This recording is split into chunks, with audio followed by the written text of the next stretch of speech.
Sebelum ceritanya dimulai, silahkan tulis di kolom komentar dari daerah mana saja teman-teman menonton cerita ini.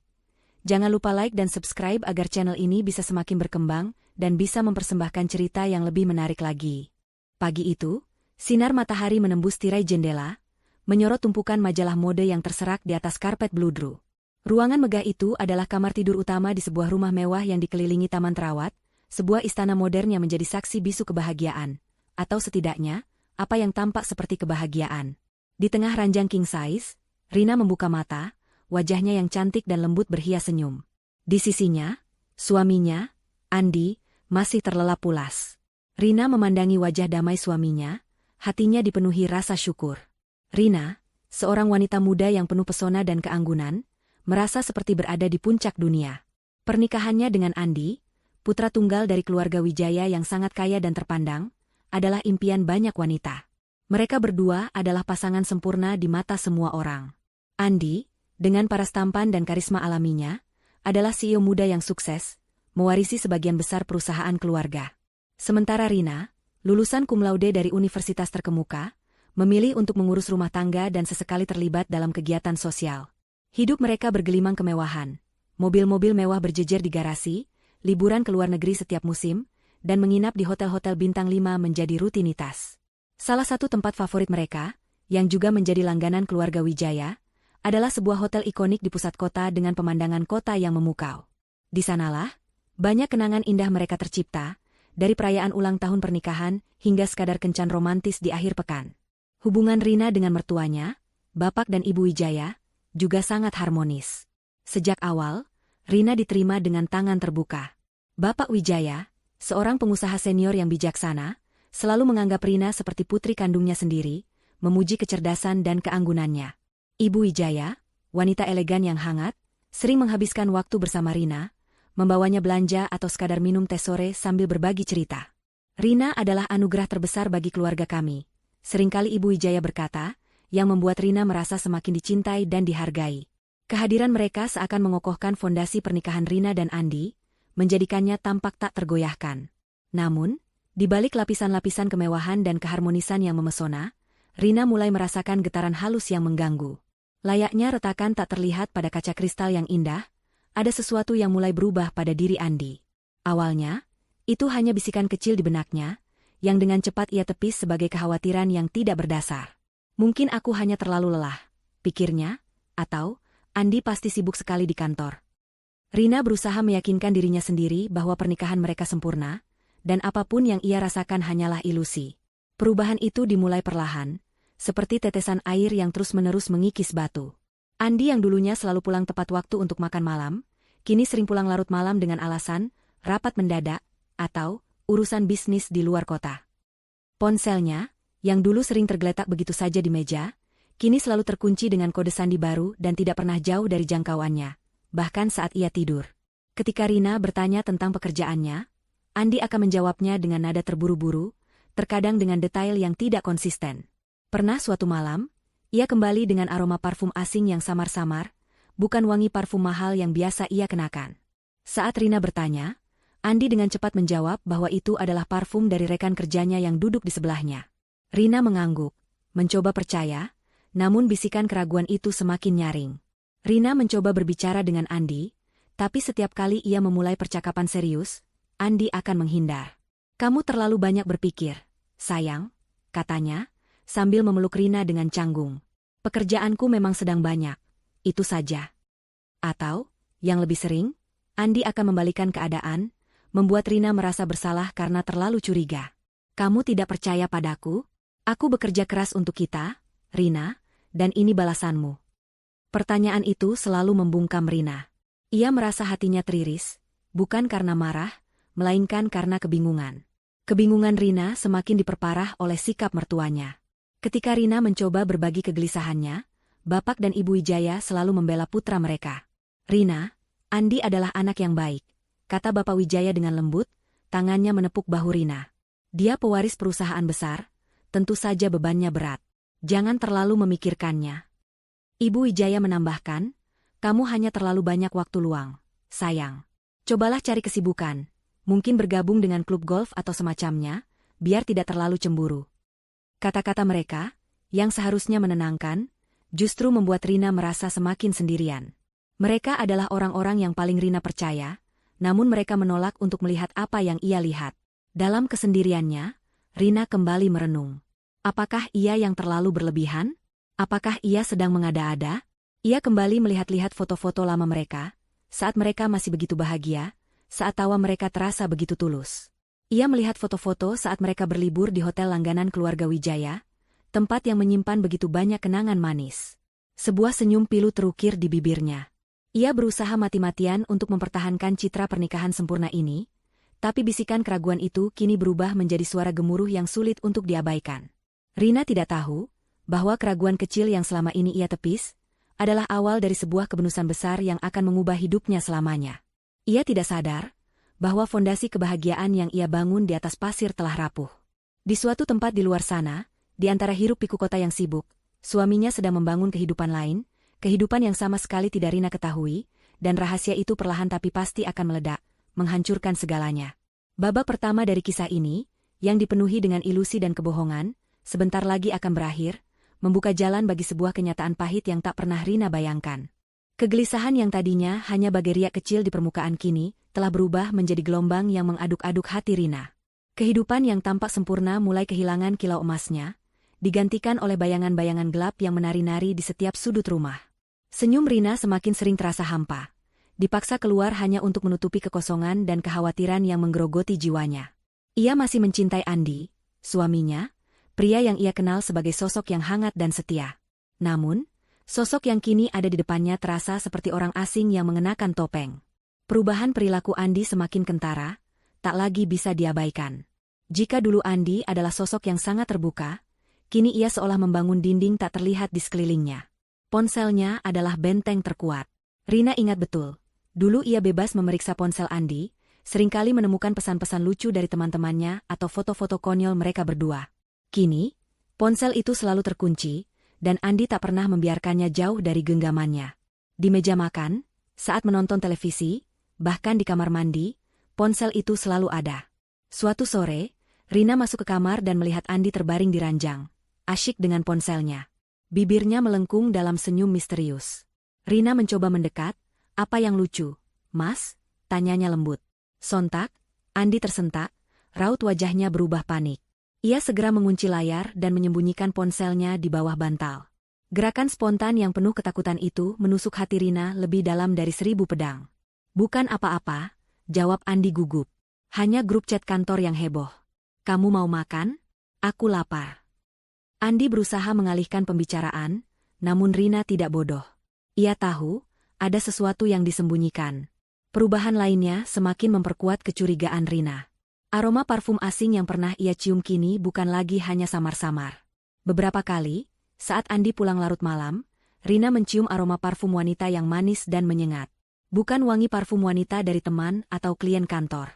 Parfum itu sangat spesifik, seolah-olah wanita yang memakainya sengaja ingin meninggalkan jejak. Pernah suatu malam, saat Rina membantu Andi membuka jasnya, ia mencium aroma itu begitu pekat di kerah kemeja suaminya. Tangannya gemetar. Ia menahan diri untuk tidak menangis, menelan semua pertanyaan yang mendesak untuk keluar dari tenggorokannya. Ia hanya mengantung jas itu kembali dan berpura-pura tidak terjadi apa-apa, membiarkan kemarahan dan sakit hati itu mengendap, menunggu waktu untuk meledak. Rina juga mulai menyadari inkonsistensi dalam cerita Andi. Suatu kali, Andi bercerita bahwa ia makan malam dengan seorang klien di sebuah restoran Italia yang baru buka. Rina, yang kebetulan mengenal pemilik restoran itu, esok harinya bertanya tentang makan malam Andi. Pemilik restoran itu dengan sopan mengatakan bahwa ia tidak melihat Andi datang, dan bahkan restoran itu tutup lebih awal malam itu karena perbaikan pipa. Rina merasa dunia di sekelilingnya runtuh. Andi tidak hanya berbohong tentang keberadaannya, ia juga berbohong tentang detail terkecil dalam hidupnya. Setiap kebohongan adalah lubang yang semakin dalam, dan Rina merasa ia perlahan-lahan jatuh ke dalamnya. Merasakan dirinya semakin terperosok dalam jurang ketidakpastian, Rina mencoba lagi untuk berbicara dengan Andi, kali ini lebih tegas. "Mas, aku merasa ada yang berubah," katanya saat mereka duduk di ruang keluarga. "Kamu sering pulang larut, ponselmu selalu terkunci. Ada apa sebenarnya?" Andi menatapnya dengan pandangan dingin yang belum pernah Rina lihat sebelumnya. "Apa lagi ini, Rina? Kamu mulai lagi?" tanyanya, suaranya dipenuhi kejengkelan. Sudah kubilang, aku sibuk dengan pekerjaan. Apakah kamu tidak bisa percaya sedikit saja padaku? Aku bekerja keras untuk masa depan kita, untuk semua kemewahan yang kamu nikmati ini. Kata-kata Andi bagai pisau yang berputar di dalam luka. Rina tidak peduli dengan kemewahan, ia hanya menginginkan suaminya kembali. Aku hanya ingin tahu, Mas, aku istrimu. Andi tertawa sinis, istri macam apa yang tidak bisa percaya pada suaminya sendiri? Kamu ini terlalu posesif, Rina. Atau jangan-jangan kamu yang punya rahasia sehingga kamu berpikir semua orang juga sama. Ucapan Andi terasa seperti tamparan keras. Rina, yang tadinya mencoba mencari jawaban, kini justru disudutkan dan disalahkan. Ia merasa kecil, tidak berharga, dan seolah-olah ia adalah sumber masalahnya. Ia menelan air matanya, menatap wajah Andi yang kini penuh amarah dan tuduhan. Pria yang dulu ia cintai kini tidak lebih dari seorang manipulator ulung. Dalam keputusasaan, Rina mencoba mencari dukungan dari satu-satunya orang yang ia pikir bisa dipercaya, mertuanya. Rina datang ke rumah mereka, menceritakan semua kegelisahan dan kecurigaannya dengan hati-hati. Ia berharap mereka akan mendengarkan, bahwa mereka akan menjadi penengah yang adil. Namun, yang ia dapatkan justru sebaliknya. Bapak dan Ibu Wijaya, seperti biasa, membela putra kesayangan mereka mati-matian. Rina, kata Bapak Wijaya, suaranya terdengar jengkel. Andi tidak mungkin melakukan hal seperti itu. Kami membesarkannya dengan nilai-nilai yang kuat. Dia adalah pria terhormat. Ibu Wijaya menambahkan, suaranya terdengar lebih menuduh. Mungkin kamu terlalu lelah, sayang. Sejak menikah, kamu hanya mengurus rumah tangga. Otakmu jadi terlalu banyak berpikir. Kami percaya pada anak kami. Kamu seharusnya juga begitu. Kata-kata mereka menancap dalam-dalam di hati Rina. Ia tidak hanya merasa tidak didukung, ia juga merasa diremehkan dan disalahkan. Mereka berdua, yang selama ini ia anggap sebagai orang tua kandungnya, kini tampak buta oleh cinta mereka pada putra mereka. Mereka tidak melihat kesedihan di mata Rina. Mereka hanya melihat kecemburuan dan ketidakdewasaan yang mereka anggap tidak pantas bagi menantu mereka. Rina pulang malam itu dengan hati yang hancur. Bisikan keraguan di benaknya kini bukan lagi bisikan, melainkan raungan yang tak bisa dibungkam. Ia menyadari sesuatu yang mengerikan, ia sendirian. Dalam pernikahan yang seharusnya menjadi tempat ramahnya, ia justru merasa sangat terisolasi. Orang-orang yang seharusnya menjadi pilar kekuatannya justru menjadi tembok yang menghalanginya. Rina tidak punya siapa-siapa. Kesendirian itu membakar, menciptakan api kemarahan yang perlahan-lahan menyala di dalam dadanya. Ia tidak tahu apa yang harus ia lakukan, tapi satu hal yang ia yakini, ia tidak akan lagi menelan air mata dalam diam. Penderitaannya harus menemukan jalannya keluar, dan kebenaran yang selama ini ditutupi oleh kebohongan harus terungkap, bagaimanapun caranya. Setelah malam konfrontasi yang menyakitkan, Rina terperosok dalam kekosongan yang tak terhingga. Hatinya terasa remuk redam, diisi oleh campuran antara kekecewaan, rasa sakit, dan kemarahan yang membara. Kata-kata Andi dan mertuanya terus terngiang di telinganya, menyalahkan dan meremehkan perasaannya. Mereka telah membuat Rina merasa seperti orang bodoh, seorang istri yang terlalu posesif, pencemburu, dan buta oleh imajinasi liar. Namun, Rina tahu di dalam lubuk hatinya yang paling dalam, bahwa ia tidak gila. Bisikan keraguan itu bukan sekadar ilusi. Itu adalah peringatan yang nyata. Malam itu, dalam kesunyian kamar yang terasa begitu dingin, Rina membuat sebuah keputusan bulat. Ia tidak akan lagi menjadi korban yang pasrah. Ia harus mencari kebenaran, bukan hanya untuk dirinya sendiri, tetapi untuk membuktikan kepada mereka semua bahwa perasaannya valid, bahwa ia benar. Kesempatan itu datang beberapa hari kemudian. Andi pulang larut malam, tampak sangat lelah. Setelah mandi, ia langsung terlelap pulas. Napasnya terdengar berat. Ponselnya, yang selalu ia pegang erat, tergeletak di meja samping ranjang, layarnya menyala sebentar-sebentar menampilkan notifikasi yang datang. Jantung Rina berdebar kencang. Ia tahu ini adalah kesempatan satu-satunya. Dengan tangan gemetar, ia perlahan-lahan meraih ponsel Andi. Rasa bersalah mencoba membujuknya, mengatakan bahwa mengintip privasi suaminya adalah perbuatan tercela. Namun, suara hati Rina yang terluka berteriak lebih kencang, ini bukan lagi soal privasi, ini soal kebenaran. Ini soal harga dirimu. Rina tahu, ia harus berhati-hati. Ia mencoba beberapa kombinasi kode sandi yang mungkin, dari tanggal ulang tahun pernikahan mereka hingga ulang tahun Andi sendiri. Semua gagal. Keputusasaan mulai merayap naik, tetapi kemudian ia teringat sesuatu. Beberapa minggu lalu, ia pernah melihat Andi memasukkan kode sandi baru saat sedang menelepon. Gerakan jari-jari Andi begitu cepat, tetapi Rina sempat melihat sekilas polanya. Dengan napas tertahan, ia mencoba pola itu. Satu-satunya. Dan, klik ponsel itu terbuka. Layar utama menyambutnya, sebuah foto mesra mereka berdua di sebuah hotel mewah. Ironisnya, adalah hotel langganan keluarga Wijaya. Tangan Rina terasa lemas, namun ia harus melanjutkan. Ia membuka aplikasi pesan. Di sana, di antara obrolan-obrolan bisnis, ada satu nama yang terus muncul, Melati. Nama yang dulu pernah ia dengar dalam bisikan-bisikan keraguan. Rina mengklik obrolan itu, dan dunianya hancur berkeping-keping. Sayangku, semalam kamu luar biasa. Baca Rina, matanya terasa kabur oleh air mata. Aku tidak sabar untuk bertemu lagi. Balasan dari Andi, aku juga, Mel. Kamu membuatku gila. Sampai jumpa di tempat biasa.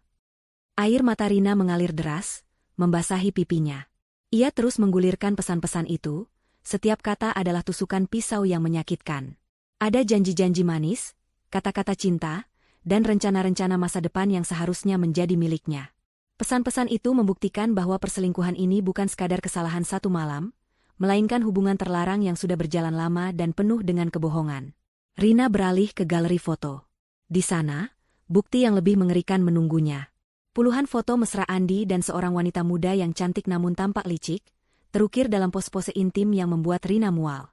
Ada foto mereka berciuman di sebuah restoran mahal, foto selfie di dalam mobil, dan yang paling menghancurkan, foto mereka berdua di kamar sebuah hotel. Rina mengenali kamar itu. Karpet bermotif khas, lukisan abstrak di dinding, dan pemandangan kota yang sama persis. Itu adalah kamar yang sama yang sering ia tempati bersama Andi saat mereka berlibur, di hotel langganan keluarga Wijaya. Pukulan telak itu terasa begitu nyata, begitu menusuk. Andi tidak hanya mengkhianatinya, ia juga menodai tempat-tempat yang seharusnya menjadi saksi bisu cinta mereka. Hati Rina hancur, tidak hanya karena perselingkuhan itu, tetapi karena ia menyadari betapa bodohnya ia selama ini.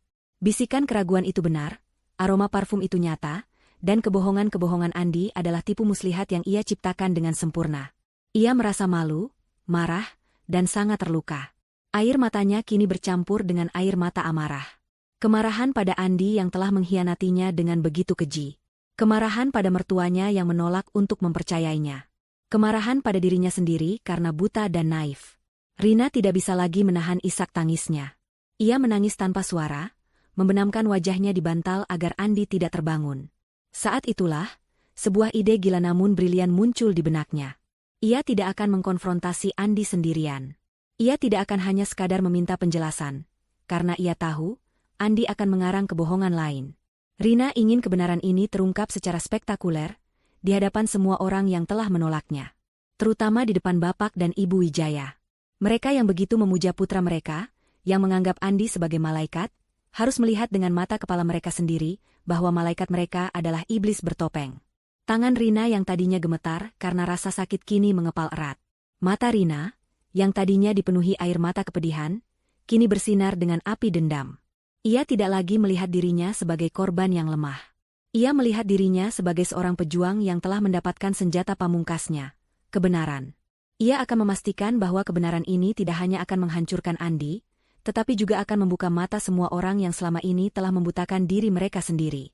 Rencana balas dendam itu mulai terbentuk di benaknya, rumit, kejam, dan sangat memuaskan. Rina akan membawa mertuanya langsung ke tempat kejadian, memaksa mereka menyaksikan kehancuran idola mereka, menghancurkan kebohongan yang telah mereka bangun, dan mengembalikan harga dirinya. Ini bukan lagi tentang cinta atau pernikahan, ini adalah tentang keadilan yang harus ditegakkan. Tangisan Rina telah surut, menyisakan kekosongan yang dingin di dalam dadanya. Mata yang tadinya sembab kini tampak kosong, namun di dalamnya berkobar api amarah yang tak terkendali. Ia tidak lagi melihat dirinya sebagai korban yang tak berdaya. Malam itu, sambil memandangi wajah damai Andi yang masih terlelap, ia merasakan sebuah transformasi. Rina yang dulu penuh cinta, naif, dan terlalu percaya pada suaminya, kini telah mati. Yang tersisa adalah seorang wanita yang terluka parah, dipenuhi keinginan untuk membalas dendam. Ia menghabiskan sisa malam itu dalam keheningan, duduk di sofa ruang kerja Andi, menatap kegelapan di luar jendela. Pikirannya bekerja cepat, menyusun skenario, memutar kembali semua kebohongan dan penghinaan yang ia terima. Mengkonfrontasi Andi secara langsung terasa sia-sia. Ia tahu persis apa yang akan terjadi. Andi akan kembali mengarang cerita, menuduhnya cemburu, dan membalikkan keadaan. Permintaan maafnya, jika ada, tidak akan tulus. Itu hanya akan menjadi taktik untuk membungkam Rina dan melanjutkan hidup ganda yang ia jalani. Rina tidak menginginkan itu. Ia tidak ingin lagi menjadi satu-satunya yang menanggung beban kebohongan ini. Target Rina bukan hanya Andi. Kemarahan terbesar Rina juga tertuju pada mertuanya, Bapak dan Ibu Wijaya. Mereka, yang seharusnya menjadi pilar kekuatannya, justru memilih untuk menutupi kebobrokan putra kesayangan mereka. Mereka meremehkan perasaannya, meragukan kewarasannya, dan memaksanya untuk menelan pil pahit kebohongan sendirian. Dalam pikiran Rina, keadilan tidak akan terpenuhi sampai mereka melihat sendiri kebenaran yang selama ini mereka butakan. Mereka harus merasakan kehancuran yang sama, malu yang sama, dan penyesalan yang sama seperti yang Rina rasakan. Dan saat itulah, sebuah ide gila namun brilian muncul. Sebuah rencana yang sangat kejam, namun begitu memuaskan. Rina teringat akan sebuah percakapan beberapa hari lalu. Ibu Wijaya meneleponnya, menginformasikan bahwa seluruh keluarga besar Wijaya akan mengadakan acara makan malam di hotel langganan mereka untuk merayakan ulang tahun perusahaan. Mereka telah memesan beberapa kamar untuk keluarga yang datang dari luar kota, dan Bapak dan Ibu Wijaya sendiri akan menginap di sana. Hotel itu, hotel yang sama tempat Andi dan wanita simpanannya, Melati, sering bertemu. Hotel yang menjadi saksi bisu pengkhianatan suaminya. Senyum sinis terukir di wajah Rina. Ini adalah kesempatan emas. Ia tidak akan membawa Andi ke hadapan mertuanya. Ia akan membawa mertuanya langsung ke hadapan Andi dan selingkuhannya. Sebuah gagasan yang begitu kejam, begitu sempurna. Mereka harus menjadi saksi mata atas kehancuran yang selama ini mereka sangkal. Rina akan menyingkap tirai sandiwara keluarga sempurna ini, dan membiarkan mereka semua melihat betapa busuknya kebenaran di baliknya. Rina mulai menyusun rencananya dengan sangat hati-hati. Langkah pertama adalah mencari tahu jadwal Andi. Rina tahu Andi akan melakukan perjalanan bisnis ke luar kota. Menggunakan aksesnya sebagai istri, ia diam-diam membuka email Andi di komputer kantor yang terkadang ia gunakan. Rina menemukan email konfirmasi pemesanan hotel untuk Andi dan Melati, 2 hari sebelum acara keluarga besar di hotel yang sama. Mereka akan berada di sana bersamaan dengan mertuanya. Nasib seakan-akan berpihak pada Rina. Langkah kedua, dan yang paling krusial, adalah menyusun alasan yang meyakinkan agar Bapak dan Ibu Wijaya mau ikut dengannya ke hotel. Rina tidak bisa hanya sekadar mengajak mereka. Ia harus menciptakan sebuah narasi yang tak terbantahkan. Ia memutuskan untuk menggunakan alasan yang paling efektif, cinta dan kepeduliannya pada Andi. Rina akan berpura-pura ingin memberikan kejutan romantis kepada Andi. Ia akan mengatakan bahwa ia telah memesan makan malam di salah satu restoran hotel, dan membutuhkan bantuan mertuanya untuk membuat kejutan itu lebih sempurna. Ibu, Rina akan memulai percakapannya dengan nada yang penuh semangat dan ceria. Aku punya ide. Aku ingin membuat kejutan untuk Andi di hotel langganan kita. Ibu dan Bapak mau membantuku, kan? Aku sudah menyiapkan segala sesuatunya. Tapi rasanya tidak akan lengkap tanpa kehadiran Ibu dan Bapak. Rina tahu, permintaan ini akan sulit ditolak oleh mertuanya. Mereka sangat mencintai Andi dan akan melakukan apa saja untuk melihat putra mereka bahagia. Ini adalah cara Rina memanipulasi kelemahan mereka, menggunakan cinta buta mereka terhadap Andi untuk menjerat mereka dalam perangkapnya. Mereka telah menggunakan cinta mereka untuk menutupi kebohongan Andi, dan sekarang, Rina akan menggunakan cinta itu untuk menyingkap kebohongan itu. Sepanjang malam, Rina terus merinci setiap detail. Ia akan membuat beberapa panggilan telepon palsu yang seolah-olah ia sedang berkoordinasi dengan pihak hotel, seolah-olah ia sedang merencanakan sesuatu yang besar. Ia bahkan akan membeli beberapa barang yang bisa digunakan sebagai properti, seperti balon-balon dan kue ulang tahun palsu, untuk membuat ceritanya semakin meyakinkan. Setiap gerakan, setiap kata, harus sempurna. Rina tidak boleh membuat satu kesalahan pun. Ini adalah pertaruhan terbesar dalam hidupnya. Saat fajar mulai menyingsing, Rina bangkit dari tempat duduknya. Ia menatap pantulan dirinya di jendela. Wanita yang ia lihat bukanlah wanita yang sama dengan yang menangis beberapa jam lalu. Matanya kini dipenuhi dengan tekad yang dingin. Kebahagiaannya telah dirampas, hatinya telah dirobek-robek, dan harga dirinya telah diinjak-injak. Sekarang, ia akan membalasnya dengan cara yang paling menyakitkan, dengan cara yang paling pantas. Rina akan memastikan bahwa semua orang yang terlibat dalam pengkhianatan ini tidak akan pernah bisa melupakan hari di mana kebenaran terungkap. Rencana balas dendam ini bukan lagi sekadar pembalasan, melainkan sebuah ritual untuk mengembalikan harga diri yang telah hilang. Dan Rina, dengan hati sedingin es, siap untuk memulainya. Rina tidak lagi tidur nyenyak. Ia menghabiskan malam-malamnya dengan mata terbuka, menatap kegelapan, merancang setiap langkah dalam rencananya yang kejam. Otaknya, yang tadinya dipenuhi cinta buta, kini berfungsi layaknya sebuah mesin tempur yang canggih. Tidak ada ruang untuk keraguan atau rasa bersalah. Rina telah membuang jauh-jauh semua emosi itu, menyisakan hanya satu tekad membara. Keadilan harus ditegakkan, dan penghinaan yang ia rasakan harus dibayar lunas. Senyumnya, yang dulu hangat, kini menjadi topeng yang sempurna, menyembunyikan badai kemarahan yang bergejolak di dalam hatinya. Langkah pertamanya adalah menghubungi mertuanya. Dengan napas yang ia atur agar terdengar ceria, Rina menelepon Ibu Wijaya. "Halo, Ibu," sapanya dengan suara yang dibuat riang. "Aku punya ide bagus. Sebentar lagi kan ulang tahun perusahaan ayah dan bapak. Aku ingin memberi kejutan spesial untuk Andi di hotel langganan kita." Di seberang telepon, suara Ibu Wijaya terdengar hangat dan antusias. "Wah, ide yang bagus, sayang. Apa yang kamu rencanakan?" "Aku ingin membuat makan malam romantis di sana," jawab Rina. Setiap kata adalah kebohongan yang ia ucapkan dengan lancar. "Tapi aku ingin lebih spesial lagi. Aku butuh bantuan ibu dan bapak untuk membuat kejutan ini lebih sempurna. Aku sudah memesan semuanya, tapi aku butuh kalian untuk menjadi bagian dari kejutan ini. Bukankah lebih indah jika kejutan itu diberikan di depan orang-orang yang paling dicintai Andi?" Rina tahu persis tombol mana yang harus ia tekan. Permintaannya itu menyentuh hati Ibu Wijaya, yang langsung setuju tanpa ragu. "Tentu saja, sayang. Kami akan sangat senang membantumu. Andi pasti akan sangat terkejut dan bahagia. Ibu dan bapak akan selalu ada untuk anak-anak kami." Rina tersenyum sinis. "Terima kasih, Ibu," katanya, meskipun di dalam hati ia tahu bahwa ungkapan, "anak-anak kami," itu akan segera terasa hampa. "Kalau begitu, Ibu dan bapak sudah siap untuk besok sore ya? Aku akan menjemput kalian." Setelah memastikan mertuanya masuk dalam perangkapnya, Rina beralih ke langkah selanjutnya. Pengintaian. Ia harus memastikan waktu dan tempat yang tepat. Rina tahu bahwa Andi dan Melati sering menginap di hotel itu. Menggunakan koneksi dan pengetahuannya tentang kebiasaan Andi, ia mulai mencari informasi. Diam-diam, Rina membuka kembali email konfirmasi pemesanan yang ia temukan di komputer Andi. Informasi itu sangat rinci. Nama Andi, nama Melati, nomor kamar, dan tanggal check-in. Semuanya sempurna. Rina juga tahu bahwa bapak dan Ibu Wijaya akan check-in sore hari untuk acara makan malam keluarga. Waktu yang ia butuhkan untuk bertindak adalah di sela-sela waktu antara kedatangan mertuanya dan acara makan malam tersebut. Dengan informasi di tangan, Rina mulai menyusun strategi logistik. Ia harus tiba di hotel bersama mertuanya pada waktu yang pas.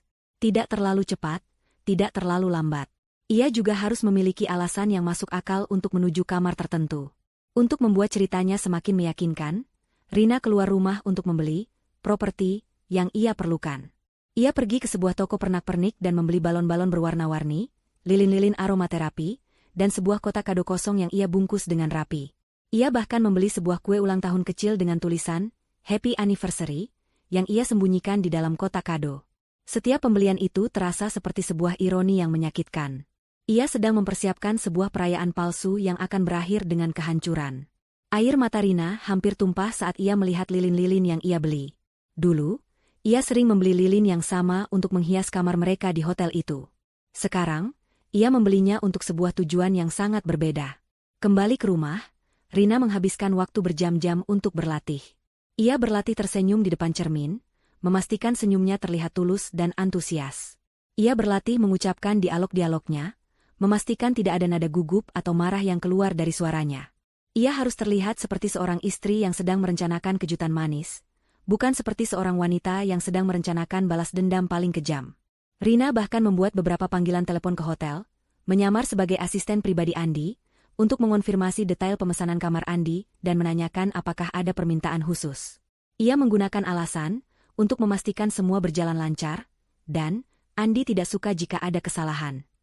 Staf hotel, yang sudah terbiasa dengan nama keluarga Wijaya, tidak menaruh curiga sama sekali dan dengan senang hati memberikan informasi yang dibutuhkan Rina. Semua potongan teka-teki itu kini berada di tempatnya. Rina merasa tegang, namun juga merasakan gelombang kepuasan yang dingin. Ia tahu bahwa apa yang akan ia lakukan adalah langkah besar yang tidak bisa ditarik kembali. Setelah hari itu, kehidupannya tidak akan pernah sama. Pernikahannya akan hancur. Namun ia akan mendapatkan kembali harga dirinya. Ia akan membuktikan bahwa ia tidak bodoh, tidak gila, dan tidak layak diperlakukan seperti itu. Malam sebelum hari H, Rina duduk di sisi ranjang, memandangi kotak kado yang ia beli, yang kini terlihat seperti sebuah peti Pandora. Di dalamnya tersimpan kebenaran yang akan menghancurkan kebohongan, kehancuran, dan penyesalan. Rina, yang kini telah menguasai dirinya sepenuhnya, menutup matanya. Ia tidak lagi melihat bayangan cinta yang dulu ia miliki. Yang ia lihat hanyalah tujuan akhirnya, keadilan. Ia siap untuk membuka peti itu dan melepaskan semua isinya. Besok, permainan ini akan dimulai. Pagi itu, Rina mengenakan pakaian terbaiknya. Sebuah gaun berwarna krem yang sederhana namun elegan. Ia menata rambutnya dengan apik dan memoles wajahnya dengan riasan tipis. Di luar, Rina tampak seperti seorang istri yang penuh cinta, siap untuk memberikan kejutan romantis bagi suaminya. Namun, di dalam, ia adalah seorang prajurit yang mengenakan baju perang, siap menghadapi pertempuran terakhir yang akan mengubah hidupnya selamanya. Ia menatap pantulan dirinya di cermin, mencoba meyakinkan dirinya bahwa ia kuat, bahwa ia mampu menghadapi kehancuran yang sebentar lagi akan terjadi. Dengan napas yang ia tahan, Rina mengambil kunci mobil dan mengendarai mobilnya menuju rumah mertuanya. Jantungnya berdebar-debar kencang. Setiap detiknya terasa seperti sebuah hitungan mundur. Ia tiba di depan rumah megah keluarga Wijaya, yang kini terasa begitu asing. Ketika bapak dan ibu Wijaya keluar, senyum hangat mereka menyambut Rina, membuat hatinya terasa tercabik. Mereka tidak tahu apa-apa. Mereka adalah orang-orang baik yang dicintai Rina, namun buta oleh cinta mereka yang lain. Rina, sayang. Kamu cantik sekali, sapa ibu Wijaya, mencium pipi Rina dengan penuh kasih. Ibu tidak sabar melihat wajah terkejut Andi nanti. Terima kasih, Bu, jawab Rina, suaranya terdengar sedikit bergetar, namun ia berhasil menutupinya dengan tawa kecil. Aku juga sangat antusias. Bapak Wijaya menepuk bahu Rina. Kamu ini menantu idaman. Andi sangat beruntung punya kamu. Dia memang pantas mendapat kejutan seperti ini. Kata-kata pujian itu, yang dulu akan membuat Rina merasa bangga, kini terasa seperti racun yang merayap di dalam pembuluh darahnya. Mereka memuji kebaikannya, sementara mereka telah meragukan integritasnya. Mereka memujinya sebagai istri idaman, sementara mereka telah membela kebohongan yang dilakukan putra mereka. Ironi itu terasa begitu menyakitkan, namun juga menjadi bahan bakar bagi api dendam di dalam hati Rina. Sepanjang perjalanan menuju hotel, suasana di dalam mobil terasa begitu janggal bagi Rina, meski bagi mertuanya, semua terasa normal. Bapak Wijaya sibuk membicarakan perkembangan bisnis, sementara Ibu Wijaya terus bertanya tentang detail kejutan yang Rina siapkan. Apa yang sudah kamu siapkan? Nak, kue apa yang kamu pesan? Ibu dengar ada kue coklat baru di hotel itu, lezat sekali, tanya Ibu Wijaya dengan mata berbinar. Aku sudah memesan kue dan beberapa hal lain. Bu, jawab Rina, suaranya samar. Nanti Ibu dan Bapak akan lihat sendiri. Andi pasti akan sangat bahagia, sambung Bapak Wijaya. Dia memang akhir-akhir ini terlihat sangat lelah dengan pekerjaannya. Sepertinya ia butuh kejutan yang membuat semangatnya kembali. Setiap kata yang mereka ucapkan terasa bagai tusukan tajam. Mereka melihat kelelahan Andi sebagai dedikasi, bukan sebagai efek samping dari kehidupan ganda yang ia jalani. Mereka melihat kebahagiaannya sebagai hasil dari kerja keras, bukan dari perselingkuhan yang ia sembunyikan. Rina harus menahan diri mati-matian agar tidak meledak, agar tidak berteriak bahwa mereka semua salah, bahwa semua yang mereka banggakan adalah sebuah kebohongan besar. Mobil melaju membelah jalanan kota yang padat. Rina berusaha fokus pada jalan, namun pikirannya terus berputar pada rencana yang ia susun. Tangan Rina memegang setir dengan begitu erat, hingga buku-buku jarinya memutih. Hatinya berdebar begitu kencang, hingga ia merasa bisa mendengar detaknya sendiri. Ia harus terlihat tenang. Sedikit saja keraguan, sedikit saja kegugupan, bisa membuat seluruh rencananya hancur berantakan. Akhirnya, mereka tiba di hotel. Bangunan megah yang dulu menyimpan begitu banyak kenangan manis, kini tampak begitu angker di mata Rina. Lobi hotel yang ramai dan penuh tawa terasa begitu ironis dengan ketegangan yang merayap di dalam dirinya. Ayo, Bu, Pak, kata Rina, suaranya kini kembali terdengar tegas, penuh keyakinan. Ia memimpin jalan, melangkah dengan pasti menuju lift. Mertuanya mengikutinya dengan antusias, mengira mereka akan menuju tempat yang indah. Mereka tidak tahu bahwa mereka sedang berjalan menuju sebuah jurang yang gelap. Di dalam lift, Rina menekan tombol lantai yang ia tuju. Lantai di mana Andi dan Melati berada. Di dalam ruang sempit itu, keheningan terasa begitu berat. Ibu Wijaya masih mencoba berbasa-basi, namun Rina hanya menjawabnya dengan gumaman-gumaman singkat. Ia tidak bisa lagi berpura-pura. Semua energinya terkuras untuk menjaga topeng kebahagiaannya agar tidak runtuh. Pintu lift terbuka. Mereka melangkah keluar. Rina memimpin jalan, melangkah dengan pasti menyusuri koridor yang dihiasi dengan lukisan-lukisan mahal. Setiap langkahnya terasa seperti sebuah keputusan. Setiap langkahnya terasa seperti sebuah penegasan. Ia semakin dekat, dan ia bisa merasakan adrenalinenya memompa. Di depan mereka, sebuah pintu dengan nomor yang Rina kenali dari foto-foto di ponsel Andi, dari email yang ia baca. Pintu itu tertutup rapat, seakan menyimpan sebuah rahasia yang mengerikan. Rina berhenti, menoleh ke belakang, menatap wajah mertuanya yang kini dipenuhi rasa ingin tahu. "Apa kita sudah sampai, Rina?" tanya Ibu Wijaya. Rina tidak menjawab. Ia hanya tersenyum. Senyum yang begitu dingin, begitu penuh dengan arti yang tak terucap. Ia tahu, perjalanan ini telah mencapai tujuannya. Kebenaran, yang selama ini tersembunyi, sebentar lagi akan terungkap. Koridor hotel yang mewah itu terasa begitu sunyi, seolah-olah seluruh dunia telah menahan napas. Di depan Rina dan mertuanya, terbentang pintu bernomor 403, sebuah pintu yang menyimpan rahasia kelam di baliknya. Detak jantung Rina berdentum kencang, suaranya terasa begitu nyaring di telinganya. Ia melirik wajah Bapak dan Ibu Wijaya, yang masih tersenyum penuh antisipasi, tidak menyadari bahwa di balik pintu itu, bukan kejutan manis yang menanti, melainkan sebuah bom waktu yang siap meledak. Rina menoleh ke arah mertuanya, senyum tipis terukir di bibirnya. "Sepertinya Andi ada di dalam, Bu," katanya, suaranya terdengar begitu tenang. "Mungkin dia sedang bersiap-siap untuk makan malam. Ayo, kita ketuk pintunya." Ibu Wijaya mengangguk dengan antusias. "Ayo, Bapak yang ketuk, ya." Bapak Wijaya melangkah maju. Tangan yang selama ini digunakan untuk memimpin perusahaan besar itu kini terangkat, mengetuk pintu dengan ritme yang ceria. Ketukan itu menggema di koridor yang sepi. Rina melangkah mundur sedikit, menahan napasnya. Ini dia. Momen yang ia rencanakan, momen yang ia nantikan, akhirnya tiba. Beberapa detik terasa seperti keabadian. Terdengar suara langkah kaki terburu-buru dari dalam, disusul bisikan-bisikan panik. Rina bisa merasakan adrenalinnya memompa, sebuah campuran antara ketegangan dan kepuasan yang dingin. Kemudian, kenop pintu berputar, dan pintu itu terbuka. Raut wajah Andi yang terkejut, panik, dan dipenuhi rasa takut menyambut mereka. Rambutnya berantakan, dan ia hanya mengenakan jubah mandi yang terbuka, memperlihatkan dadanya. Di belakangnya, dari balik bahu Andi, muncul seorang wanita muda. Rambutnya panjang terurai, dan ia juga hanya mengenakan jubah hotel yang terlihat acak-acakan. Wanita itu adalah Melati. Mata Melati membelalak kaget saat melihat Rina, dan kemudian, ia melihat Bapak dan Ibu Wijaya. Seluruh ruangan terasa beku. Waktu seolah berhenti berdetak. Andi adalah yang pertama menyadari kengerian situasi ini. Wajahnya memucat, matanya melotot, dan ia tidak bisa mengucapkan sepatah kata pun. Ia memandangi Rina, seolah bertanya mengapa Rina melakukan ini. Lalu ia beralih ke orang tuanya, mencoba menutupi pintu, mencoba menyangkal apa yang terlihat jelas. Namun, semuanya sudah terlambat. Bapak Wijaya, pria yang begitu terhormat dan bijaksana, terdiam membeku.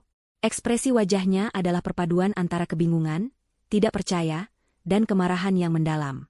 Ia melihat putra kesayangannya, sang pewaris yang ia banggakan, dalam keadaan yang tidak senonoh, bersama seorang wanita yang bukan istrinya.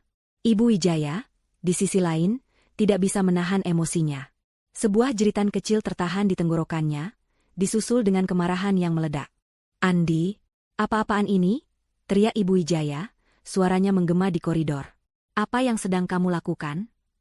Andi, yang kini sudah sepenuhnya panik, mencoba mengarang alasan. "Ibu, Bapak, ini tidak seperti yang kalian pikirkan. Dia klienku. Kita baru saja selesai rapat." Tapi kebohongannya terdengar begitu hampa.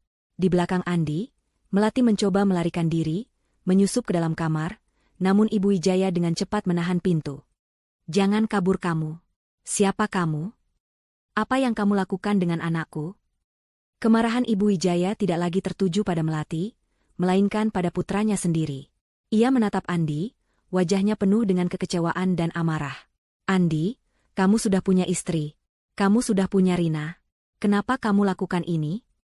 Kami membesarkanmu bukan untuk menjadi bajingan seperti ini. Bapak Wijaya, yang masih terkejut, akhirnya menemukan suaranya. Andi, katanya, suaranya bergetar. Apakah ini alasan kamu sering pulang larut? Ini alasan Rina sering mengeluh?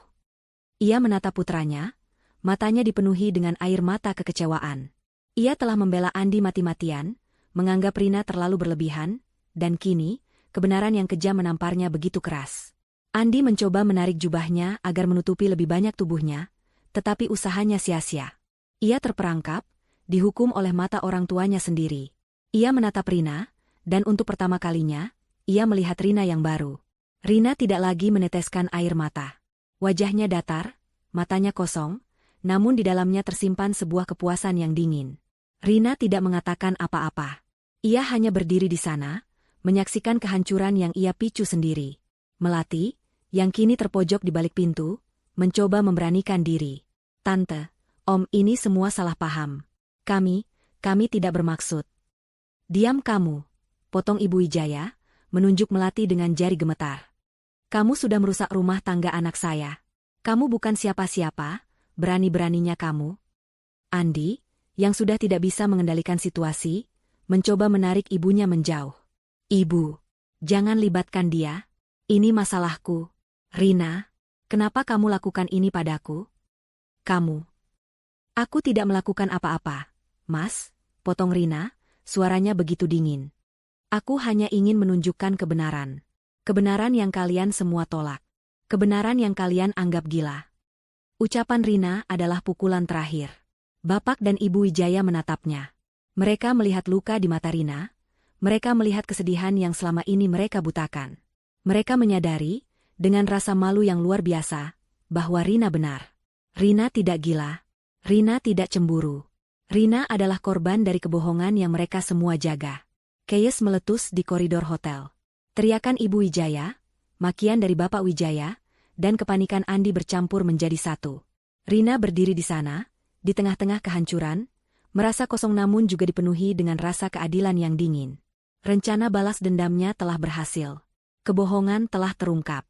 Dan kini, ia siap untuk melihat sisa-sisa kehancuran yang akan datang. Koridor hotel yang tadinya sunyi kini berubah menjadi panggung drama yang dipenuhi teriakan, tangis, dan amarah yang meledak.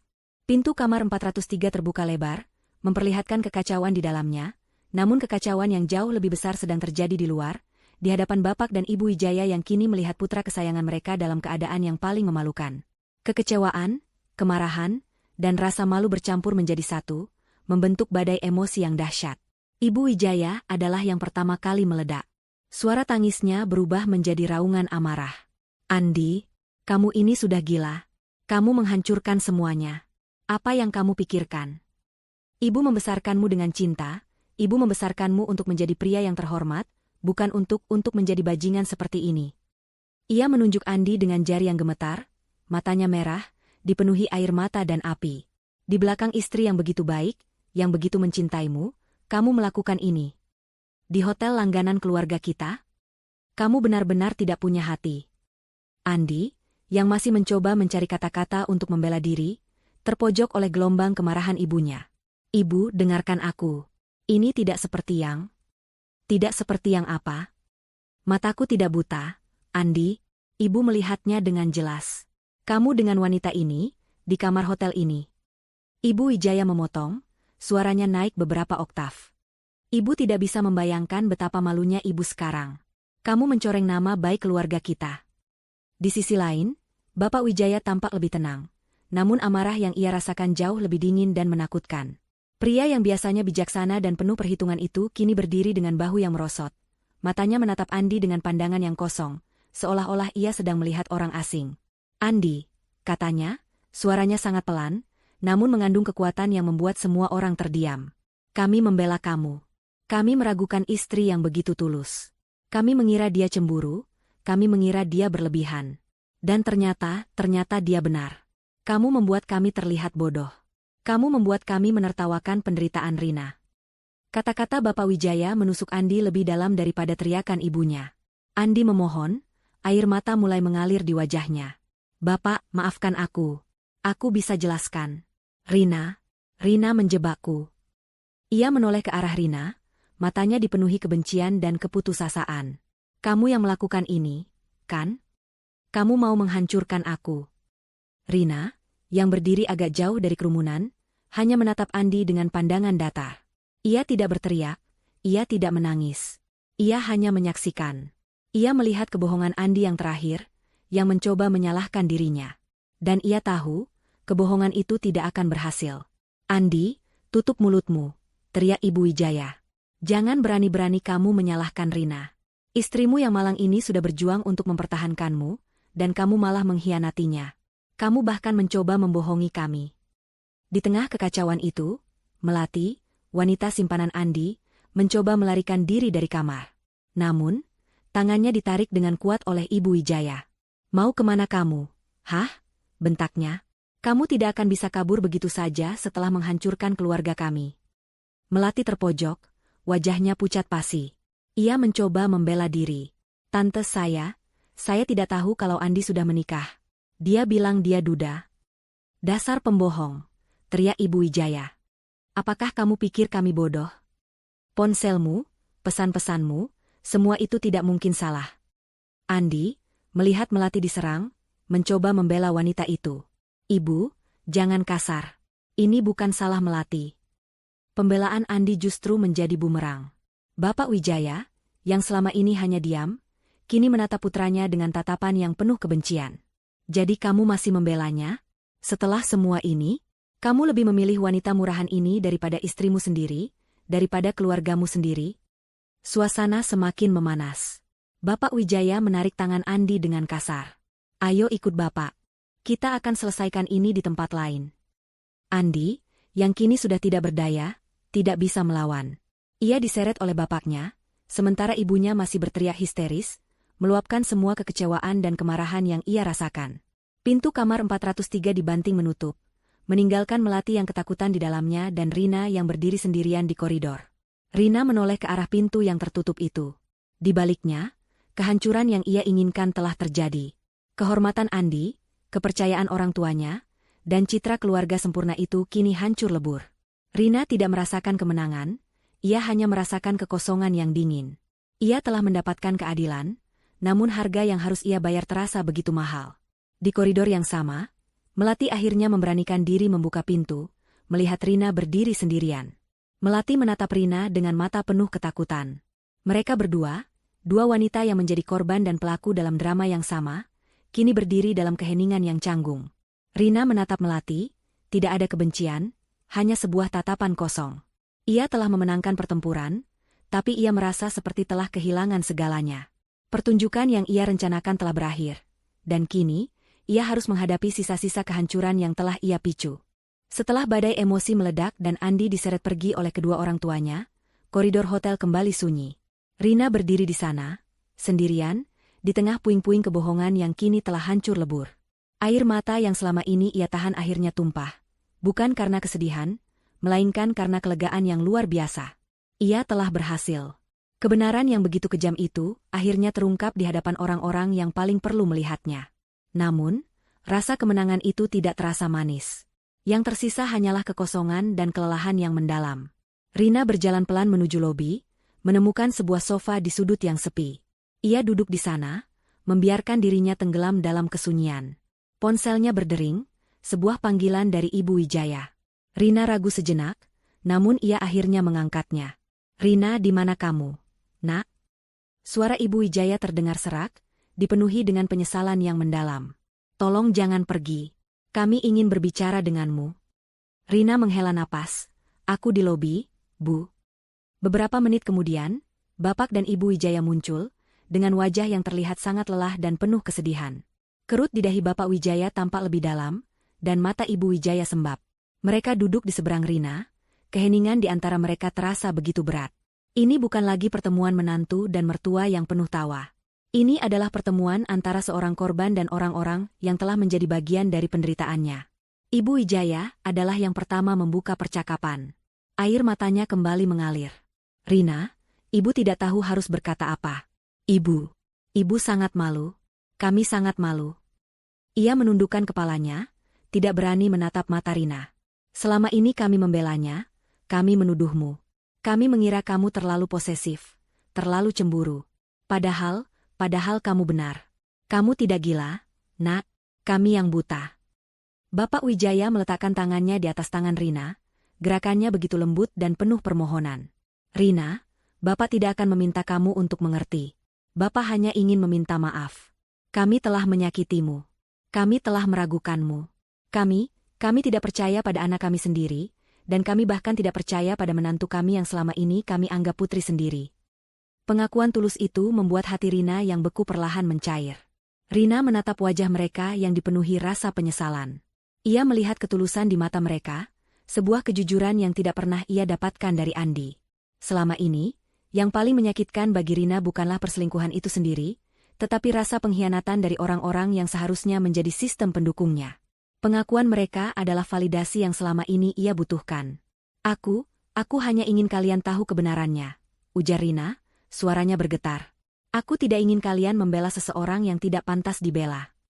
Kami tahu, kata Bapak Wijaya, suaranya parau. Kami tidak akan pernah lagi membela Andi. Dia sudah membuat kesalahan yang tak termaafkan. Kami sangat menyesal, Rina. Ibu Wijaya memeluk Rina, tangisnya pecah. Maafkan Ibu, sayang. Ibu terlalu mencintai Andi sampai buta. Ibu tidak melihat betapa menderitanya kamu. Ibu sudah salah. Sangat salah. Dalam pelukan itu, Rina merasa seperti beban berat di pundaknya terangkat. Ini adalah momen yang ia impikan sejak lama, momen di mana ia akhirnya dipercaya. Meskipun luka di hatinya masih menganga, pengakuan dan permintaan maaf dari mertuanya ini terasa seperti obat penenang yang sangat dibutuhkan. Rina membalas pelukan Ibu Wijaya, menangis bersama. Tangis ini bukan lagi tangis kesedihan, melainkan tangis yang dipenuhi dengan rasa lega. Setelah beberapa saat, mereka melepaskan pelukan. Ibu Wijaya menatap Rina dengan mata yang penuh kasih. Apapun keputusanmu, Nak, kami akan mendukungmu. Jika kamu ingin berpisah, kami akan mendampingimu. Jika kamu ingin memberinya kesempatan, kami juga akan menemanimu. Kami akan selalu ada untukmu. Kata-kata itu bagai seutas tali yang dilemparkan kepada seseorang yang hampir tenggelam. Rina, yang selama ini merasa sendirian, kini merasakan kehadiran sebuah pilar kekuatan yang baru dan tak terduga. Bapak dan Ibu Wijaya, yang tadinya menjadi bagian dari masalahnya, kini telah berubah menjadi sekutunya. Hubungan mereka telah teruji oleh api pengkhianatan, dan kini, hubungan itu tumbuh menjadi sesuatu yang lebih jujur, lebih tulus, dan lebih kuat. Rina menatap mereka berdua, air mata kembali mengalir di pipinya. Terima kasih, bisiknya, suaranya dipenuhi rasa syukur. Aku tidak tahu harus berkata apa.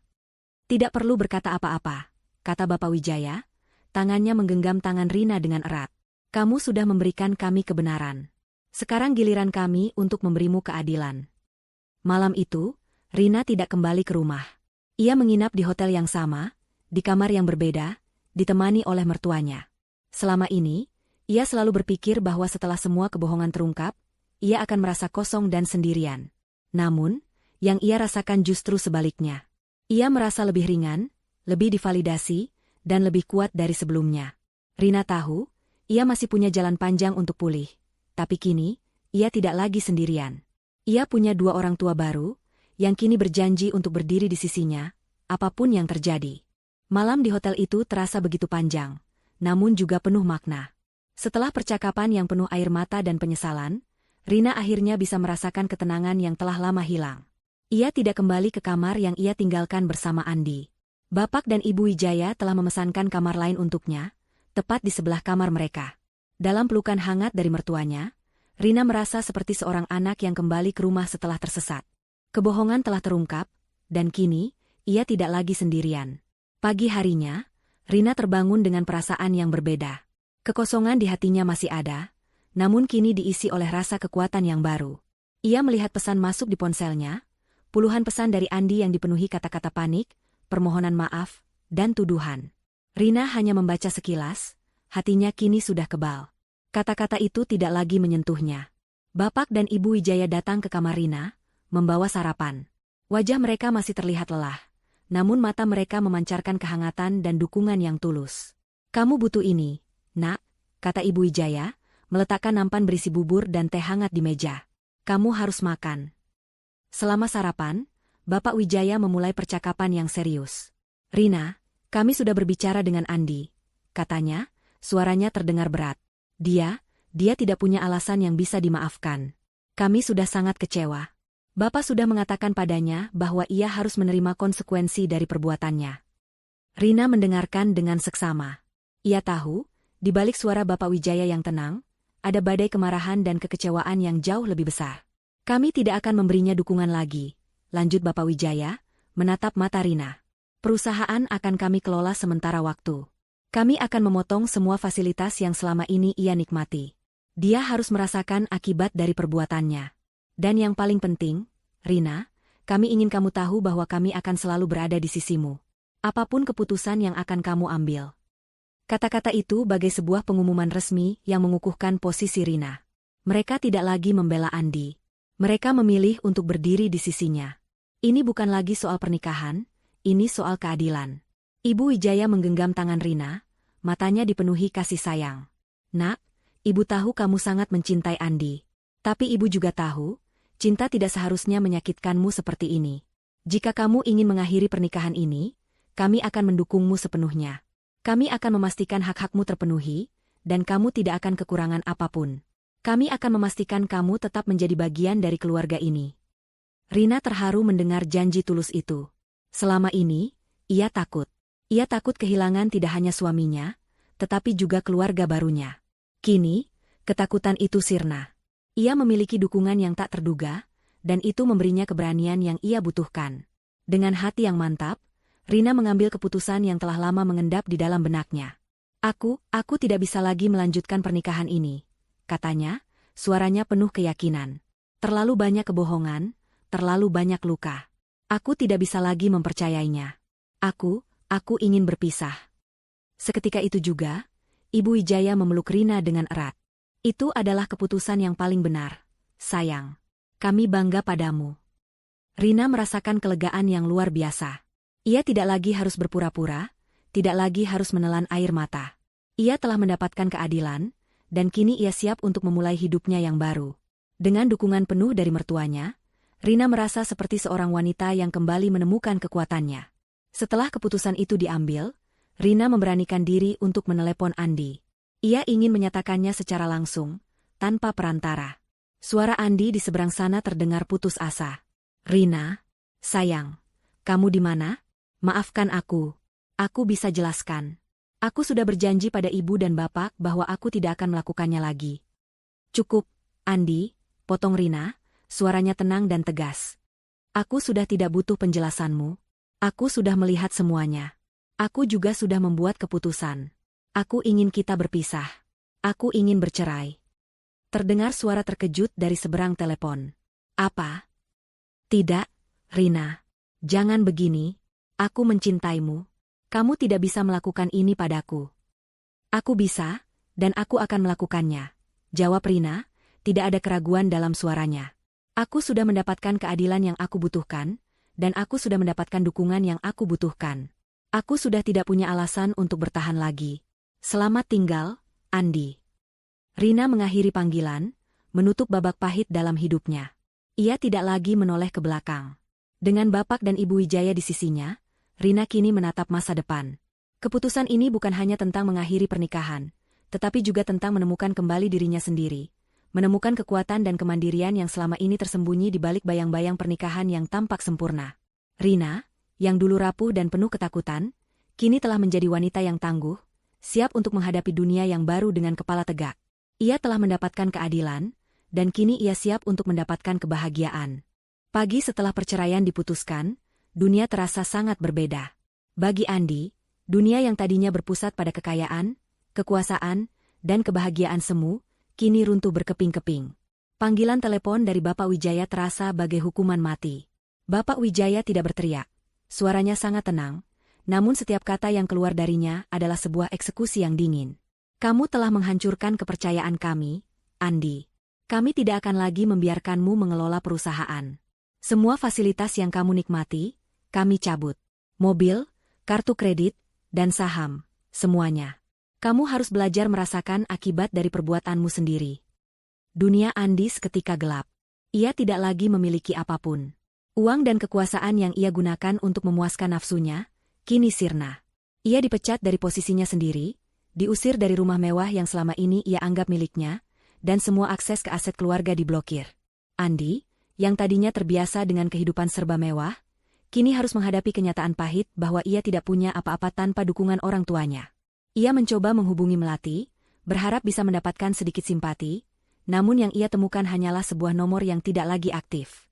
Melati, yang juga menjadi korban dari kebohongan Andi, telah menghilang, meninggalkan Andi sendirian dalam kehancuran yang ia ciptakan sendiri. Reputasi Andi yang tadinya cemerlang di kalangan sosial hancur lebur. Berita tentang skandalnya menyebar begitu cepat, dan tidak ada satupun teman atau kolega yang berani mendekatinya. Ia kini adalah pria paria, kehilangan segalanya. Sementara itu, bagi Rina, dunia terasa seperti terlahir kembali. Ia tidak lagi tinggal di rumah mewah itu. Namun Bapak dan Ibu Wijaya telah membelikan sebuah apartemen yang nyaman di pusat kota, tidak jauh dari tempat tinggal mereka. Mereka tidak ingin Rina jauh dari mereka. Apartemen itu menjadi tempat baru bagi Rina untuk memulai hidupnya yang baru. Proses perceraian berjalan dengan lancar. Bapak dan Ibu Wijaya menyewa pengacara terbaik untuk Rina, memastikan semua hak Rina sebagai istri terpenuhi. Rina tidak harus berurusan langsung dengan Andi. Ia tidak perlu lagi mendengarkan kebohongan-kebohongan barunya. Ia tidak perlu lagi menelan air mata dalam diam. Dengan dukungan penuh dari mertuanya, Rina berhasil melewati badai perceraian itu dengan kepala tegak. Namun, pemulihan Rina tidak hanya tentang materi. Itu adalah proses penyembuhan yang jauh lebih dalam. Rina menghabiskan hari-harinya dengan tenang, dikelilingi oleh kasih sayang Bapak dan Ibu Wijaya. Mereka sering mengajaknya makan malam, berbelanja, atau sekadar minum kopi sambil mengobrol. Mereka tidak pernah menyinggung tentang Andi, melainkan berfokus pada masa depan Rina. "Kamu punya banyak potensi, Nak," kata Bapak Wijaya suatu sore, saat mereka duduk di balkon apartemen Rina. "Kamu lulusan terbaik, kamu cerdas. Kamu tidak perlu hanya mengurus rumah tangga. Kamu bisa melakukan apapun yang kamu mau." Kata-kata itu membuka mata Rina. Ia menyadari bahwa selama ini, ia terlalu bergantung pada statusnya sebagai istri Andi. Kini, dengan status itu dicabut, ia harus menemukan dirinya sendiri. Ia mulai membaca buku-buku yang dulu ia sukai, kembali menekuni hobinya melukis yang dulu ia tinggalkan, dan bahkan mulai mengambil kelas-kelas singkat untuk memperbarui pengetahuannya di bidang bisnis. Rina menemukan kekuatan baru dalam dirinya, kekuatan yang tersembunyi di balik bayang-bayang pernikahan yang tampak sempurna. Ia menyadari bahwa rasa sakit yang ia alami telah mengubahnya menjadi wanita yang lebih kuat, lebih bijaksana, dan lebih mandiri. Ia tidak lagi takut. Ia tidak lagi rapuh. Ia telah belajar bahwa ia mampu bertahan, bahkan di saat terburuk dalam hidupnya. Suatu hari, Rina bertemu Ibu Wijaya di sebuah kafe. Ibu Wijaya menatapnya dengan bangga. "Kamu tampak berbeda, Nak," katanya, senyum tulus merekah di bibirnya. "Kamu tampak lebih cerah, lebih bahagia." Rina tersenyum. "Terima kasih, Ibu. Berkat Ibu dan Bapak, aku bisa seperti ini." "Bukan, Nak," jawab Ibu Wijaya, menggelengkan kepalanya. "Kamu bisa seperti ini karena kamu kuat. Kamu menemukan kekuatan dalam dirimu sendiri. Ibu dan Bapak hanya membuka mata. Kamu yang berjuang untuk bangkit." Kata-kata itu adalah penegasan terakhir yang Rina butuhkan. Ia menyadari bahwa ia tidak lagi membutuhkan Andi untuk merasa berharga. Ia tidak lagi membutuhkan pengakuan dari siapapun. Ia telah menemukan kedamaian dalam dirinya sendiri. Proses pemulihan itu tidak mudah. Namun dengan dukungan mertuanya dan kekuatan yang ia temukan, Rina berhasil melewati setiap tantangan. Ia kini siap untuk membuka lembaran baru dalam hidupnya. Sebuah lembaran yang ia tulis sendiri, tanpa campur tangan dari siapapun. Rina, yang tadinya seorang istri yang menderita, kini telah menjadi wanita yang bebas, mandiri, dan siap untuk meraih kebahagiaannya sendiri. Waktu adalah obat terbaik, demikian kata orang. Dan bagi Rina, waktu adalah pelukis yang paling mahir. Setahun telah berlalu sejak badai itu berlalu, dan hidup Rina kini adalah sebuah kanvas baru yang dihiasi dengan warna-warna cerah. Ia tidak lagi tinggal di apartemen yang diberikan oleh mertuanya, melainkan telah membeli sebuah rumah kecil yang nyaman, hasil dari kerja kerasnya membangun sebuah butik pakaian yang kini sukses. Rina, yang dulunya seorang istri yang hanya mengurus rumah tangga, kini adalah seorang pengusaha wanita yang mandiri, cerdas, dan penuh percaya diri. Cahaya mata Rina kembali bersinar, tawa lembutnya kembali terdengar tulus. Ia telah menemukan kedamaian dan kebahagiaan sejati, jauh dari bayang-bayang pengkhianatan. Keputusannya untuk memulai hidup baru telah mengubahnya menjadi versi terbaik dari dirinya sendiri. Ia belajar banyak, tidak hanya tentang bisnis, tetapi juga tentang dirinya. Ia menyadari bahwa ia mampu berdiri di atas kakinya sendiri, dan ia tidak membutuhkan siapapun untuk merasa utuh. Hubungan Rina dengan Bapak dan Ibu Wijaya justru semakin erat. Mereka adalah keluarga Rina yang sesungguhnya. Mereka sering datang ke rumahnya, membantu di butik, dan menghabiskan akhir pekan bersama. Mereka tidak lagi melihat Rina sebagai menantu, tetapi sebagai putri yang mereka sayangi. Mereka bangga dengan Rina yang mandiri, yang berhasil bangkit dari keterpurukan dan menemukan jalannya sendiri. Bagi mereka, Rina adalah anugerah terbesar dalam hidup mereka. Sebuah hadiah yang diberikan takdir setelah mereka kehilangan satu-satunya anak laki-laki yang mereka cintai. Keadilan memang telah terpenuhi. Andi, sang pewaris yang sempurna, kini tidak lebih dari bayangan dari dirinya yang dulu. Tanpa uang, tanpa kekuasaan, dan tanpa orang tua, ia terpaksa harus bekerja di sebuah perusahaan kecil dengan gaji yang pas-pasan. Ia kehilangan rumahnya, mobilnya, dan bahkan teman-temannya. Ia mencoba mencari melati, namun tak pernah berhasil menemukannya. Ia ditinggalkan, sendirian dalam kekosongan yang ia ciptakan sendiri. Reputasi buruknya membuatnya sulit mendapatkan pekerjaan yang layak, dan setiap hari adalah pengingat akan betapa bodohnya ia dulu.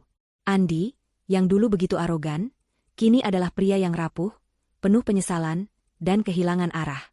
Hukuman terberat baginya bukanlah penjara, melainkan kehidupan itu sendiri, di mana ia harus hidup setiap hari dengan ingatan akan semua yang telah ia hancurkan. Suatu sore, saat Rina sedang dalam perjalanan pulang dari butiknya, ia melihat sebuah pemandangan yang membuat hatinya terasa hampa. Di halte bus, seorang pria lusuh sedang duduk, menundukkan kepalanya. Pria itu adalah Andi. Rina melihatnya, namun Andi tidak melihat Rina. Penampilan Andi sangat berbeda dari yang dulu. Jas mewahnya telah diganti dengan kemeja yang kusut, dan wajah tampannya kini dipenuhi dengan bayangan gelap dan kesedihan. Rina hanya menatapnya dari dalam mobilnya, tanpa amarah, tanpa rasa benci. Ia hanya merasakan sebuah kesedihan yang dingin. Ia melihat Andi, dan ia menyadari bahwa ia telah sepenuhnya berhasil. Andi telah kehilangan segalanya. Rina tidak menghentikan mobilnya. Ia melanjutkan perjalanannya, pulang ke rumah yang ia beli dengan keringatnya sendiri, menuju kebahagiaan yang ia bangun dengan tangannya sendiri. Sesampainya di rumah, Bapak dan Ibu Wijaya telah menunggunya dengan senyum hangat. Mereka menyiapkan makan malam kesukaan Rina, dan rumah kecil itu dipenuhi dengan tawa dan kehangatan. Malam itu, Rina duduk di teras belakang rumahnya, menatap bintang-bintang. Ia memejamkan mata, membiarkan kenangan pahit itu lewat, namun kini kenangan itu tidak lagi menyakitkan. Ia tidak lagi terperangkap di masa lalu. Ia telah bangkit, telah mendapatkan keadilan, dan telah menemukan kebahagiaan sejati. Kisah Rina adalah kisah tentang seorang wanita yang dikhianati, namun tidak menyerah. Kisah tentang seorang wanita yang mengubah rasa sakit menjadi kekuatan, air mata menjadi senyuman, dan kehancuran menjadi kebangkitan. Rina tidak lagi melihat dirinya sebagai korban. Ia adalah pahlawan dalam kisahnya sendiri. Dan di akhir cerita ini, ia telah memenangkan segalanya. Ia telah mendapatkan keadilan yang terpuaskan, dan sebuah kehidupan yang jauh lebih bahagia dan bermakna dari yang pernah ia bayangkan. Kisah ini berakhir dengan Rina yang menemukan kedamaian, dan Andi yang harus hidup dalam penyesalannya selamanya.